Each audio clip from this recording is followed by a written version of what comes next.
له ما في السماوات وما في الأرض من ذا الذي يشفع عنده إلا بإذنه يعلم ما بين أيديهم وما خلفهم ولا يحيطون بشيء من علمه إلا بما شاء وسع كرسيه السماوات والأرض ولا يؤوده حفظهما.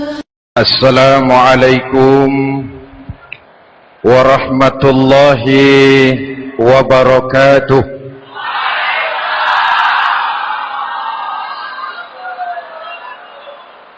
الحمد لله رب العالمين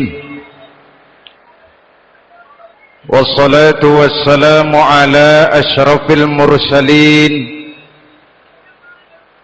سيدنا ومولانا محمد وعلى آله وصحبه أجمعين. Amma ba'du. Saudara-saudara kaum muslimin yang berbahagia, hadirin, kesempatan malam ini saya ingin cerita akhirat saja. Sudah pernah ke akhirat belum? Mau? Kalau mau saya daftar, besok berangkat. Salah satu rukun iman yang 6, percaya kepada adanya akhirat. Satu saat alam ini akan hancur sehancur-hancurnya.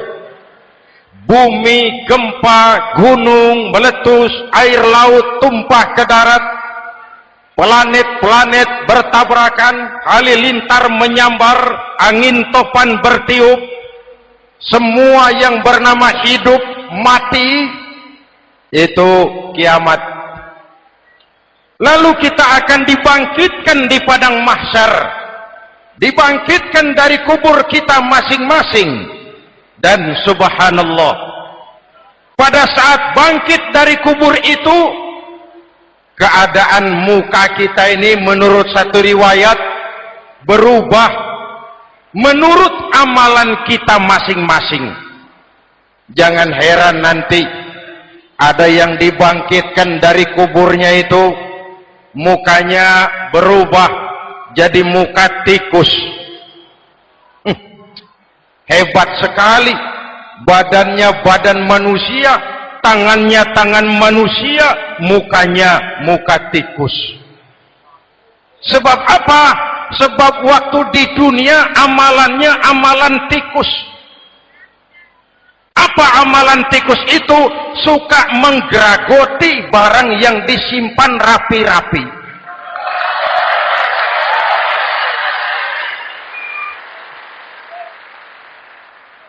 Itu nanti koruptor-koruptor yang menggeragoti uang rakyat, itu nanti bangkit mukanya muka tikus. Saudara lihat, oh ini yang geragoti uang rakyat mukanya muka tikus.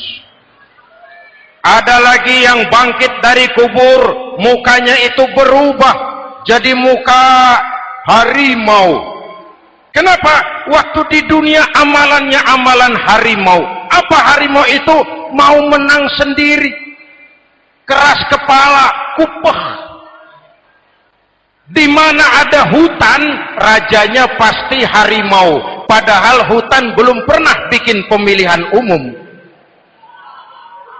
Betul? Tapi harimau tidak peduli ada pemilihan umum atau tidak, saya raja hutan. Setelah naik jadi raja di hutan, harimau bukan melindungi rakyatnya, malah makanin rakyatnya.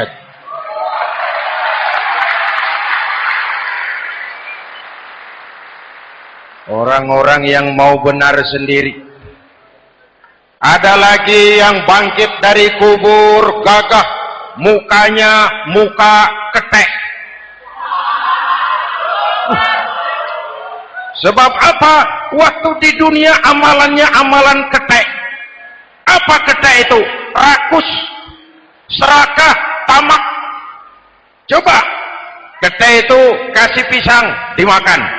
Berikan lagi, pegang. Berikan lagi, kakinya yang megang. Temannya diberikan, masih dirampas juga.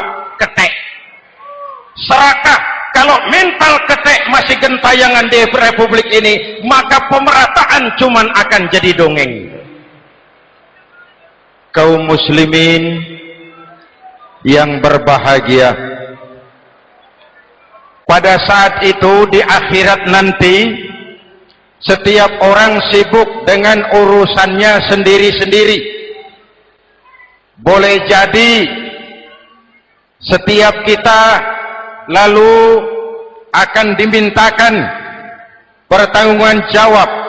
Boleh jadi orang tua tidak sempat lagi mengingat anaknya, saudara tidak lagi sempat memikirkan saudaranya.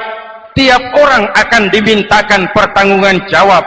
Dalam kondisi seperti itu, Rasulullah mengajarkan sab'atun yudhilluhumullahu yawma la dhilla illa zilluh.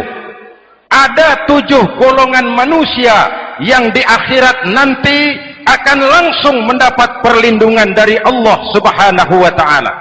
Orang lain sibuk, dia tenang. Orang lain resah dan gelisah, dia ayem. Kenapa? Mendapat perlindungan dari Allah. Sebab ketika di dunia ia memberikan perlindungan kepada orang banyak. Siapa mereka? Mudah-mudahan kita termasuk salah satu di dalamnya. Mencari perlindungan Allah lebih-lebih dalam situasi sekarang ini.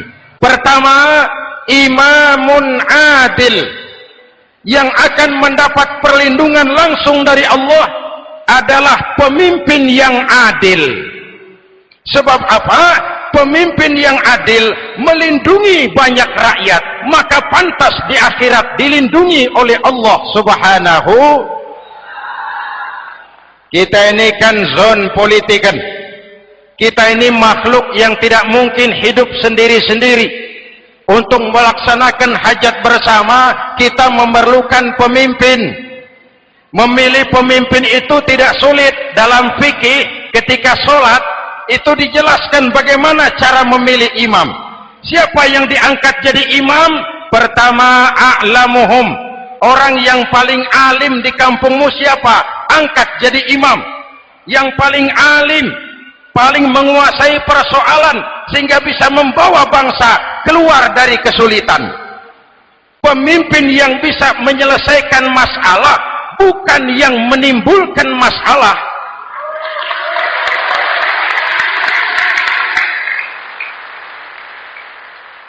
Apalagi kalau pemimpinnya jadi masalah, bagian dari masalah. Ini namanya pengurus jadi urusan. A'lamuhum, Pak, di kampung saya ada 2 orang, alimnya sama. Yang mana yang jadi imam? Afsahuhum, yang lebih fasih lidahnya, yang paling pandai menyuarakan aspirasi rakyatnya, punya sense of crisis. Yang satu alim tapi pelo, yang satu alim tidak pelo, yang tidak pelo jadi imam. Kenapa? Tidak sah orang fasih bermakmum kepada imam pelo. Pak, ini imam pelo, makmum pelo semua, sah. Namanya kampung pelo. Aduh Pak, ini 2 orang alimnya sama, fasihnya sama, yang mana yang jadi imam? Aktsaruhum sinnan, yang lebih tua umurnya, senioritas baru dihitung. Lahirnya bareng Pak. Yang mana yang jadi imam? Awaluhum hijratan, yang lebih dulu tinggal di situ, yang punya semangat nasionalisme yang tinggi, yang cinta kepada bangsa dan rakyatnya. Sudah ada imam, sudah, ayo azan. Apa azan itu? Proklamasi. Sholat mau dimulai. Sudah azan, sudah. Qobliyah 2 rakaat, qobliyah. Apa qobliyah itu? Dulu ada namanya panitia persiapan kemerdekaan Indonesia. Qobliyah. Sudah qobliyah? Sudah. Luruskan shaf. Atur barisan yang lurus. Rapatkan barisan. Apa ini? Bentuk pemerintahan yang kompak, bersih, berwibawa. Jangan sesama elit saling tawuran.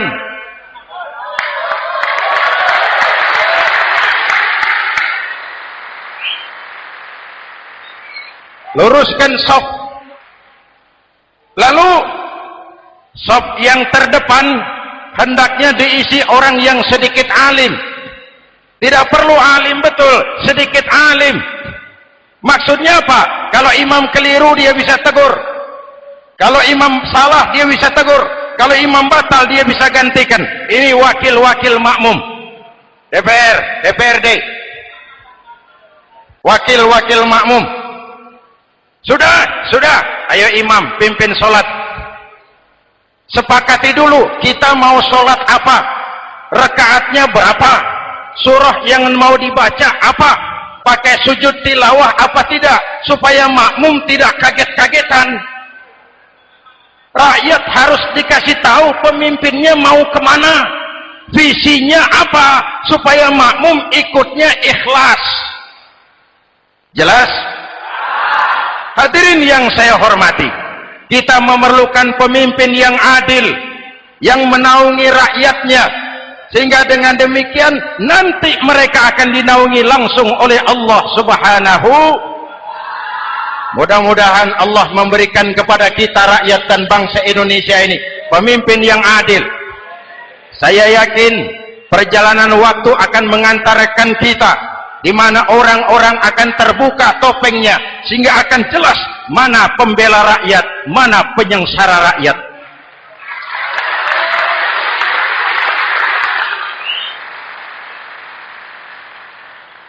Lalu sebenarnya tiap kita ini kan pemimpin.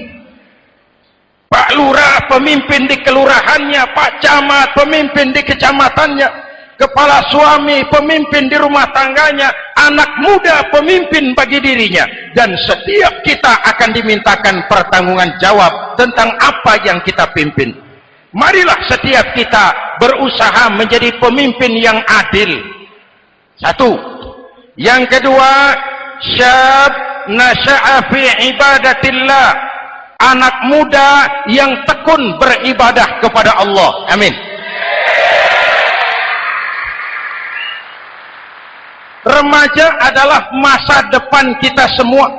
Akan bagaimana Republik Indonesia, bahkan akan bagaimana Islam di Republik Indonesia 20, 30, 40 tahun yang akan datang, anak-anak kita jawabannya. Jelas? Maka menghancurkan Islam tidak usah menyegel masjid, tidak usah menutup pesantren, tidak perlu melarang pengajian, cukup dengan meracuni remaja dan pemuda Islam, menjauhkan mereka dari agama dan ulama. Kalau mereka sudah jauh dari agama dan ulama, tinggal menunggu pergantian generasi.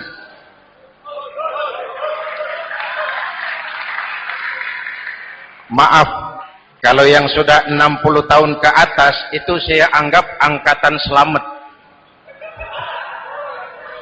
generasi tanda seru. Insya Allah mantap akidahnya, tidak goyah imannya. Tapi yang 30 tahun ke bawah, adik-adik saya ini, the next generation, kalian yang jadi pilot project. Remaja-remaja Islam, kalau mau jadi remaja dan pemuda modern, jangan dekat-dekat ke masjid kuno. Masjid khusus 70 tahun ke atas. Baca Quran kampungan, ngaji urusan akhirat. Seiring dengan itu, modernisasi diartikan dengan westernisasi. Kau tidak bisa jadi pemuda modern kalau semua yang datang dari barat belum kau telan mentah-mentah. Kau harus bisa bergaul seperti orang barat, berpakaian seperti orang barat, berumah tangga seperti orang barat, makan minum seperti orang barat. Kalau nyanyi lagunya lagu barat yang orang lain nggak ngerti, kamu juga nggak tahu. mengalirlah narkoba dalam segala bentuknya. Maka muncullah generasi-generasi santai, generasi-generasi salon yang mencoba mencari pelarian hanya dengan kesenangan sesaat, tapi menghancurkan masa depan yang pasti.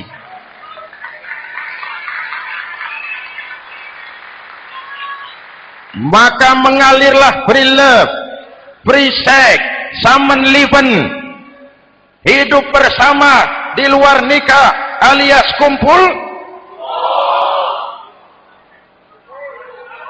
Ya sama saja, kumpul kebo, kumpul embe itu sama. Hadirin yang saya hormati, kalau sudah hancur tinggal menunggu pergantian generasi. Oleh karena itu, adik-adik saya, para remaja, para pemuda, kalian harapan kami semua. Di pundak kalian kami pertaruhkan hari depan bangsa dan negara ini. Hidup cuma putaran menunggu giliran. Ada saat datang, ada waktu pergi, ada hari lahir, ada saat kembali, ada hari dilantik, ada saat untuk menyerahkan jabatan. Hidup cuma sekadar menunggu giliran. Karena itu kepada kalian saya ingatkan satu ucapan orang bijak. Hai anak muda, berpikirlah kau di waktu pagi, bekerjalah di waktu siang, makanlah di waktu sore, dan tidurlah di waktu malam.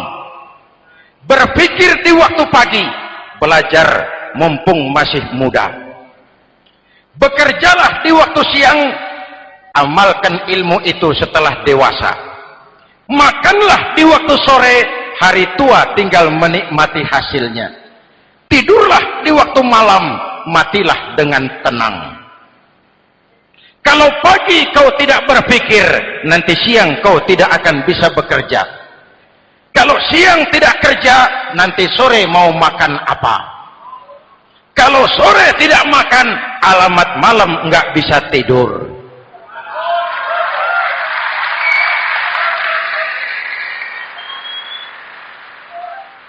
Kalau waktu remaja, waktu muda maunya santai-santai saja, dewasanya bingung.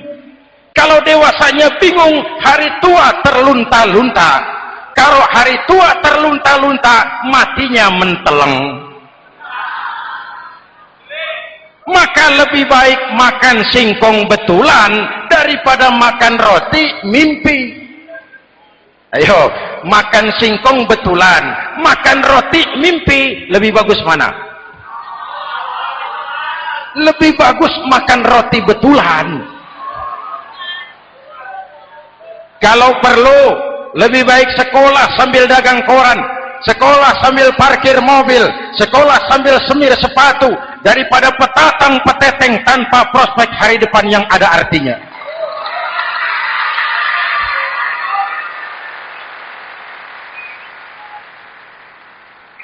Inilah golongan kedua yang nanti akan langsung mendapat perlindungan dari Allah. Anak muda yang tekun ibadah.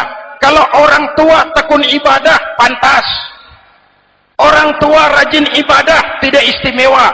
Masya Allah Pak, itu orang tahajudnya hebat, wirid yasinnya mantap, puasanya luar biasa, zikirnya mantap. Umurnya berapa? 70. Wajar. Lalarwi sanjo. Sudah larut senja. Kalau 70 masih jadi preman, kapan taubatnya? Tapi kalau ada anak muda, darahnya masih mengalir dengan panas, keinginannya masih sejuta khayal, dia bisa salurkan di jalan Allah, itu amat disukai Allah, dan itu akan mendapat perlindungan langsung dari Allah Subhanahu. Hadirin kaum muslimin di seluruh tanah air yang saya cintai, sekarang kita sampai kepada golongan ketiga yang nanti dinaungi Allah. Itu siapa? Rajulun qalbuhu mu'allaqun bil masajid, seseorang yang hatinya selalu terpaut kepada masjid. Masjid memang tempat melaksanakan sholat, tapi lebih dari itu dia adalah pusat kegiatan umat Islam dengan masjid seperti ikan dengan air, tidak boleh berpisah. Sehingga ada hadis qudsi mengajarkan, inna buyuti fil ardil masajid wa inna zuwari fiha ummaruha. Rumahku di permukaan bumi adalah masjid, orang-orang yang memakmurkan masjid adalah tamuku. Dari masjidlah terpancar semangat silaturahmi, dan itu yang sangat kita perlukan sekarang. Di tengah-tengah kerentanan kita sebagai bangsa, masjid harus jadi lem perekat. Di sini siapapun yang datang mengucapkan assalamualaikum, betul? Menebarkan salam, menebarkan rasa damai, bersalaman. Kata Nabi, ma min muslimaini yaltaqiyani fayatasafahani illa ghafarallahu dzunubahuma. Apabila dua orang Islam bertemu lalu bersalam-salaman, Allah akan menghapuskan dosa yang terjadi di antara kedua orang itu. Bangsa kita sedang rentan perpecahan. Benih-benih disintegrasi bertebaran di mana-mana. Maka mari kita kembali ke masjid untuk menyusun semangat kebersamaan, meluruskan shaf, merapatkan barisan, dan menerjemahkannya di luar masjid. Ini ada kaitannya dengan faktor yang keempat, yang langsung dilindungi Allah. Siapa mereka? Rajulani tahabba fillahi ijtama'a alaihi wa tafarraqa alaihi. Dua orang yang bersaudara, bertemu karena Allah, berpisah karena Allah. Itu akan dilindungi langsung oleh Allah di hari akhirat nanti. Dua orang bersaudara, bertemu karena Allah, berpisah pun juga karena Allah. Tadi dalam perjalanan ke sini saya melalui sebuah desa. Masih ada sisa-sisa tawuran antar desa. Saya tidak sebutkan desanya, itu rahasia perusahaan. Saya cuma prihatin, siapa lawan siapa, siapa yang kita bakar rumahnya, siapa yang kita sambiti dengan batu, siapa yang kita rugikan, padahal urusannya kadang-kadang sepele. Di satu desa misalnya cuma urusan kaset jadi tawuran antar desa. Ini kan hal yang sangat sepele, padahal Nabi mengajarkan dengan keras, kalau dua orang Islam saling bertengkar, al-qatil wal maktul finnar, yang membunuh dan yang dibunuh dua-duanya neraka. Sahabat bertanya, ya Rasul, kalau yang membunuh masuk neraka pantas, kenapa yang dibunuh neraka juga? Rasulullah senyum lalu berkata, yang dibunuh pun sudah punya niat membunuh, cuma keduluan dibunuh. Andai kata tidak dibunuh, dia yang akan membunuh. Mari kita renungkan, kenapa sebagai bangsa kita seperti tercabut dari akar budaya kita. Kita jadi beringas, kita jadi brutal untuk hal yang sepele. Yang satu teriak Allahu Akbar, yang lain teriak Allahu Akbar. Siapa lawan siapa? Dulu Bung Tomo teriak Allahu Akbar, musuhnya londo. Sayyidina Hamzah, Khalid bin Walid teriak Allahu Akbar, yang dilawan kafir. Abu Jahal, Abu Lahab, Abu Sufyan. Sekarang si Ali lawan si Hasan, Hasan Allahu Akbar, Ali Allahu Akbar. Siapa lawan siapa?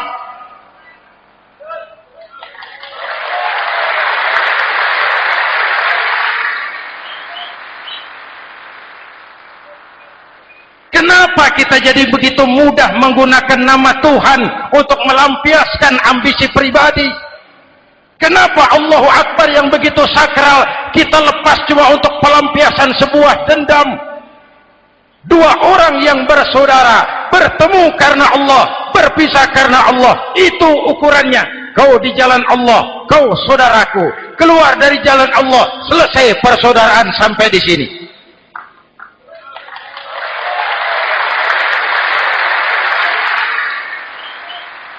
Hadirin, lewat mimbar ini saya kembali menekankan, mari kita pelihara kerukunan. Pertama, rukun antar umat seagama, sesama muslim harus bersatu. Yuk kita rukun, yuk kita kompak, yuk kita bersatu, yuk. Sesama muslim, kaos boleh berbeda, boleh jaket boleh tidak sama, silakan. Paham politik boleh berbeda, boleh. Kau lewat sana, saya lewat sini, nanti kita ketemu di sana. Betul? Mari lapang dada menerima perbedaan, tetapi mengarah kepada satu tujuan yang sama. Walaupun bineka, kita ini tunggal. Seperti dilatih di masjid ini, dua orang yang bersaudara bertemu karena Allah, berpisah karena Allah. Hati-hati, di masyarakat sekarang ini kan lebih banyak tukang kompor daripada tukang lem. Tahu tukang kompor? Hangati sana, panasi sini, bakar sana, sulut sini. Terbakar kita, dia lari tepuk tangan. Udah capek kita rakyat diobok-obok. Udah capek kita rakyat dialamatkan, dijadikan adres. Semua kalau pidato demi rakyat, untuk rakyat, buat rakyat, padahal nggak pernah kenal sama rakyat. Kita cuma jadi alamat. Mari kita kokohkan akar kebersamaan. Kita sama-sama anak Ibu Pertiwi. Di negeri ini kita dilahirkan. Air negeri ini yang kita minum, udara negeri ini yang kita hirup. Kalian remaja, kalian pemuda, lebih bertanggung jawab karena kalian anak Ibu Pertiwi. Hadirin yang saya hormati, maka tetaplah jaga semangat kebersamaan. Ini yang keempat. Yang kelima, rajulun zakarallaha khalian fafadat ainahu. Seseorang yang mengingat Allah dalam kesunyian, lalu berlinang air matanya. Tengah malam, dikala orang sedang tidur, dia bangun munajat, gemersik tikar tersentuh tangan, laksana lambaian tangan malaikat maut datang hendak merenggut nyawa. Terbayang dosa yang pernah dia kerjakan, air mata berurai membasahi pipi tanpa terasa. Orang yang munajat semacam itu nanti langsung mendapat perlindungan dari Allah Subhanahu. Saya pernah baca hadis qudsi, merinding bulu kuduk saya mendengar hadis qudsi ini. Terbayang Indonesia saya, Indonesiaku, Indonesiamu, Indonesia kita semua. Apa kata Allah dalam hadis qudsi? Inni la ahammu bi'azabi ibadi. Kadang-kadang aku muak melihat tingkah laku manusia. Aku kepengen turunkan azab. Kalau azab turun di bumi, kita sudah merasakan banjir di mana-mana. Manado banjir, Sumatera Barat banjir, Jambi banjir, Bengkulu,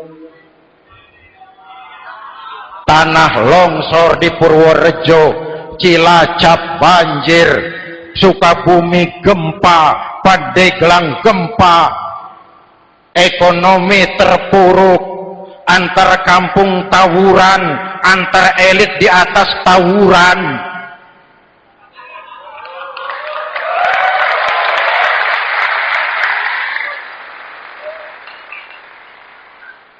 Hutang numpuk.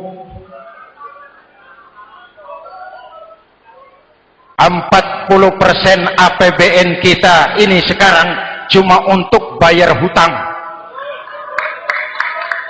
Itu pun dengan asumsi dolar 7.000, 9.000, artinya sekitar 50% APBN kita untuk bayar hutang. Untungnya sekarang ini yang agak menolong, harga minyak membaik di pasaran internasional. Hadirin yang saya hormati, ini lagi ngomong apa saya sih? Aku pengen turunkan azab, tetapi kata Allah, ketika aku melihat orang-orang tua yang sujud di keheningan malam, bayi-bayi tanpa dosa masih menyujud. Ada hadis qudsi mengajarkan, inna buyuti fil ardil masajid wa inna zuwari fiha ummaruha. Rumahku di permukaan bumi adalah masjid, orang-orang yang memakmurkan masjid adalah tamuku. Dari masjidlah terpancar semangat silaturahmi, dan itu yang sangat kita perlukan sekarang. Di tengah-tengah kerentanan kita sebagai bangsa, masjid harus jadi lem perekat. Di sini siapapun yang datang mengucapkan assalamualaikum, betul? Menebarkan salam, menebarkan rasa damai, bersalaman. Kata Nabi, ma min muslimaini yaltaqiyani fayatasafahani illa ghafarallahu dzunubahuma. Apabila dua orang Islam bertemu lalu bersalam-salaman, Allah akan menghapuskan dosa yang terjadi di antara kedua orang itu. Bangsa kita sedang rentan perpecahan. Benih-benih disintegrasi bertebaran di mana-mana. Maka mari kita kembali ke masjid untuk menyusun semangat kebersamaan, meluruskan saf, merapatkan barisan, dan menerjemahkannya di luar masjid. Ini ada kaitannya dengan faktor yang keempat, yang langsung dilindungi Allah. Siapa mereka? Rajulani tahabba fillahi ijtama'a alaihi wa tafarraqa alaihi. Dua orang yang bersaudara, bertemu karena Allah, berpisah karena Allah.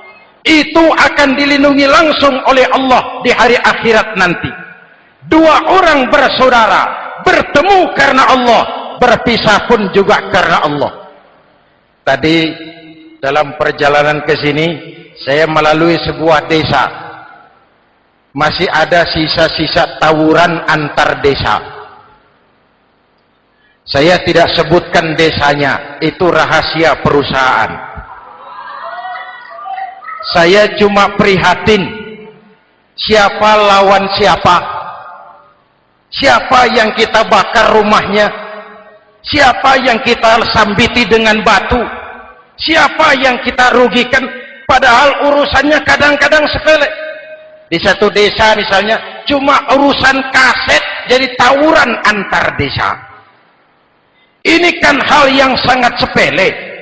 Padahal Nabi mengajarkan dengan keras, kalau dua orang Islam saling bertengkar, al-qatil wal maktul finnar. Yang membunuh dan yang dibunuh, dua-duanya neraka. Sahabat bertanya, ya Rasul, kalau yang membunuh masuk neraka, pantas. Kenapa yang dibunuh neraka juga? Rasulullah senyum lalu berkata, yang dibunuh pun sudah punya niat membunuh, cuma keduluan dibunuh. Andai kata tidak dibunuh, dia yang akan membunuh. Mari kita renungkan, kenapa sebagai bangsa kita seperti tercabut dari akar budaya kita. Kita jadi beringas, kita jadi brutal untuk hal yang sepele. Yang satu teriak Allahu Akbar, yang lain teriak Allahu Akbar. Siapa lawan siapa? Dulu Bung Tomo teriak Allahu Akbar, musuhnya londo. Sayyidina Hamzah, Khalid bin Walid teriak Allahu Akbar, yang dilawan kafir. Abu Jahal, Abu Lahab, Abu Sufyan. Sekarang si Ali lawan si Hasan, Hasan Allahu Akbar, Ali Allahu Akbar. Siapa lawan siapa?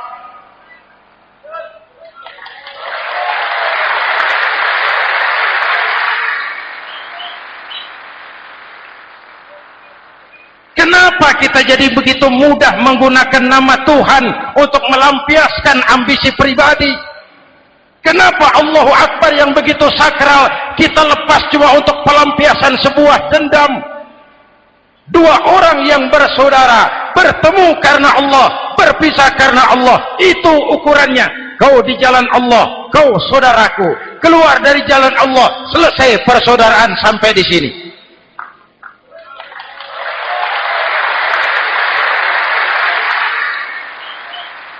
Hadirin, lewat mimbar ini saya kembali menekankan, mari kita pelihara kerukunan. Pertama, rukun antar umat seagama, sesama muslim harus bersatu. Yuk kita rukun, yuk kita kompak, yuk kita bersatu, yuk. Sesama muslim, kaos boleh berbeda, boleh, jaket boleh tidak sama, silakan. Paham politik boleh berbeda, boleh. Kau lewat sana, saya lewat sini, nanti kita ketemu di sana. Betul? Mari lapang dada menerima perbedaan, tetapi mengarah kepada satu tujuan yang sama. Walaupun bineka, kita ini tunggal. Seperti dilatih di masjid ini, dua orang yang bersaudara bertemu karena Allah, berpisah karena Allah. Hati-hati, di masyarakat sekarang ini kan lebih banyak tukang kompor daripada tukang lem. Tahu tukang kompor? Hangati sana, panasi sini, bakar sana, sulut sini. Terbakar kita, dia lari tepuk tangan. Udah capek kita rakyat diobok-obok. Udah capek kita rakyat dialamatkan, dijadikan adres. Semua kalau pidato demi rakyat, untuk rakyat, buat rakyat, padahal nggak pernah kenal sama rakyat. Kita cuma jadi alamat. Mari kita kokohkan akar kebersamaan. Kita sama-sama anak Ibu Pertiwi. Di negeri ini kita dilahirkan. Air negeri ini yang kita minum, udara negeri ini yang kita hirup. Kalian remaja, kalian pemuda, lebih bertanggung jawab karena kalian anak Ibu Pertiwi. Hadirin yang saya hormati, maka tetaplah jaga semangat kebersamaan. Ini yang keempat. Yang kelima, rajulun zakarallaha khalian fafadat ainahu. Seseorang yang mengingat Allah dalam kesunyian, lalu berlinang air matanya. Tengah malam, dikala orang sedang tidur, dia bangun munajat, gemersik tikar tersentuh tangan, laksana lambaian tangan malaikat maut datang hendak merenggut nyawa. Terbayang dosa yang pernah dia kerjakan, air mata berurai membasahi pipi tanpa terasa. Orang yang munajat semacam itu nanti langsung mendapat perlindungan dari Allah Subhanahu. Saya pernah baca hadis qudsi, merinding bulu kuduk saya mendengar hadis qudsi ini. Terbayang Indonesia saya, Indonesiaku, Indonesiamu, Indonesia kita semua. Apa kata Allah dalam hadis qudsi? Inni la ahammu bi'azabi ibadi.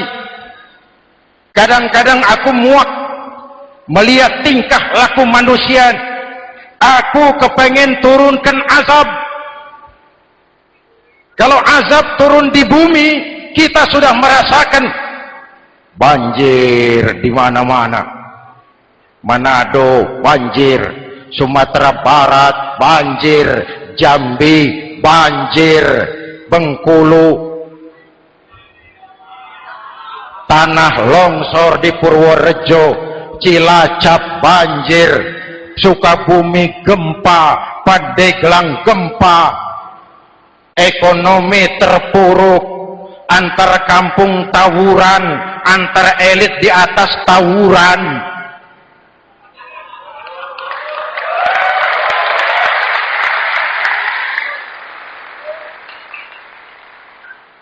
Hutang numpuk. 40% APBN kita ini sekarang cuma untuk bayar hutang.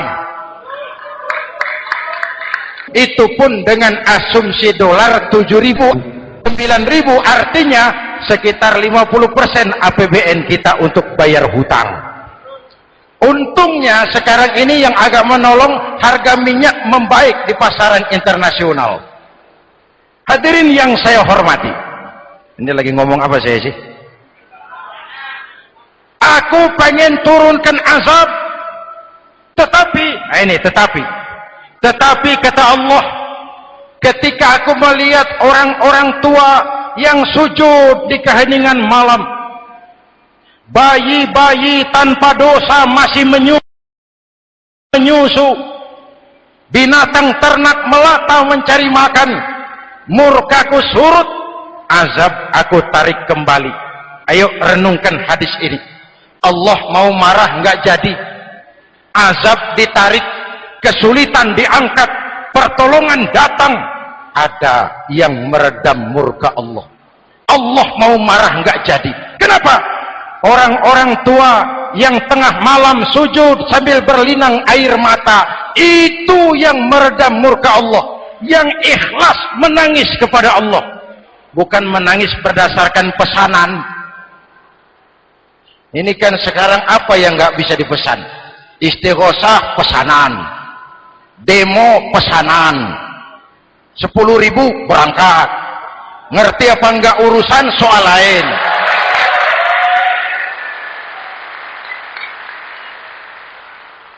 Jadi bukan demonstran, pekerja demo. Orang tua yang ikhlas nangis kepada Allah di keheningan malam, kita hutang jasa kepada orang-orang tua yang ikhlas seperti itu.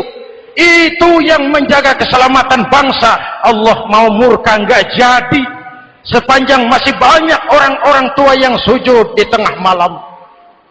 Amin. Yang kedua, bayi tanpa dosa masih menyusu, tanpa dosa, binatang melata mencari makan.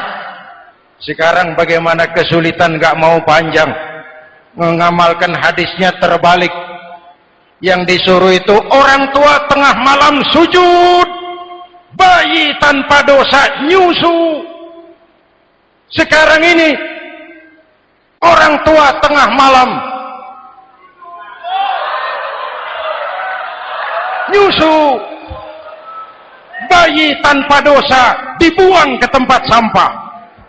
Akibat pergaulan bebas, bayi tanpa dosa dibuang ke tempat sampah. Orang tua tengah malam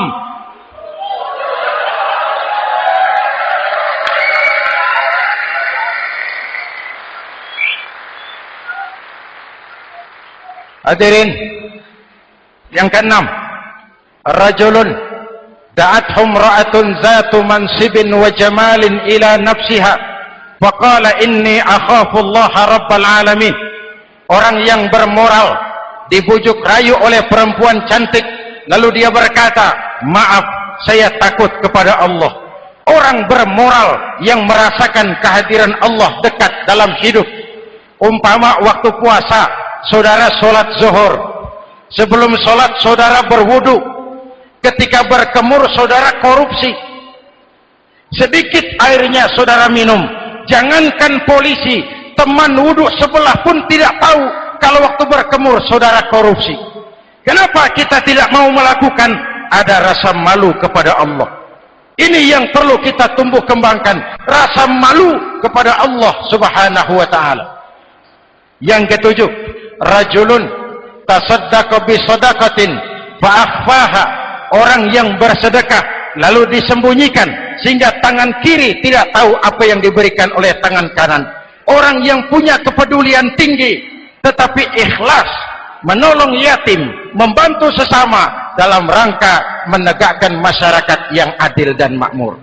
Mari kita mohon kepada Allah, semoga kita semua senantiasa dalam perlindungannya di dunia ini dan lebih-lebih di akhirat nanti. Al-Fatihah. A'udzubillahi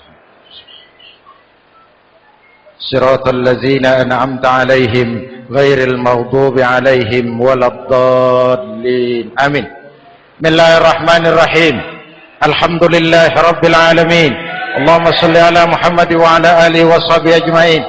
Rabbana taqabbal minna salatana wa siyamana wa qiyamana wa takhashu'ana wa ta'abbudana وتمم تقصيرنا يا أرحم الراحمين. اللهم اجعلنا من السعداء المقبولين ولا تجعلنا من الأشقياء المردودين. ربنا ظلمنا أنفسنا وإن لم تغفر لنا وترحمنا لنكونن من الخاسرين. أفضل ما قلته أنا والنبيون من قبلي لا إله إلا الله.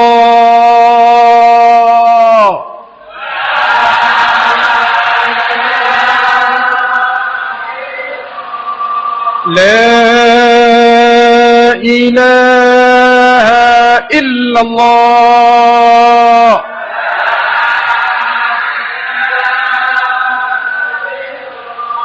محمد رسول الله.